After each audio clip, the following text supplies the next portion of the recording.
ఈ సంవత్సర కాలంలో 10 లక్షల కోట్ల రూపాయలు పెట్టుబడులు వస్తే 8 లక్షల మందికి ఉపాధి కల్పించేస్తామని చెప్తున్నాడు నిన్న.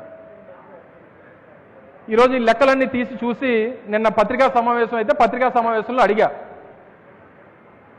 మీరు అన్నీ వచ్చేస్తా అన్నారు కదా, ఇప్పటి వరకు ఉద్యోగాలు ఇవ్వలేదు కదా, ఎవరికి ఉద్యోగాలు ఇవ్వకుండా అప్పుడే వచ్చేస్తాయని ఎలా చెప్తున్నారు? తెలుగుదేశం పార్టీ నాయకులు, ముఖ్యమంత్రి, ఆయన కొడుకు అందరూ ఎలా చెప్తున్నారంటే, తెలుగుదేశం పార్టీ నుంచి ఒక కౌంటర్ ఇచ్చారు. ఆ కౌంటర్ ఏమని ఇచ్చారు? పెళ్ళి అయిపోద్ది, శోభనం అయిద్ది, శోభనం రోజు పిల్లలు పుట్టేస్తారా అని అడిగాడు. ఎవడు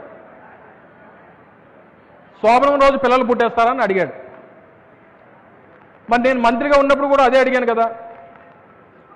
ఏమడిగాను? నన్ను ఒక పత్రికా సమావేశం అవుతున్నప్పుడు ఎక్కడో బయట కార్యక్రమంకి వెళ్తే నన్ను అడిగారు, సార్ ఇన్ని లక్షల కోట్లు అన్నారు కదా, 13 లక్షల కోట్ల రూపాయలు పెట్టుబడులు అన్నారు కదా, ఎప్పుడు వస్తాయంటే కోడి గుడ్డు పెడుతుంది కానీ కోడిని పెట్టదు కదా అన్నా. మరి నేను చెప్పింది తప్పు ఉందా? అప్పటి నుంచి నన్ను బుడ్డ అమర్నాథ్ అని పిల్లడం మొదలుపెట్టారు. మరి ఈ రోజు నుంచి నేను శోభనం లోకేష్ అని మనం కూడా పిలవాలి కదా.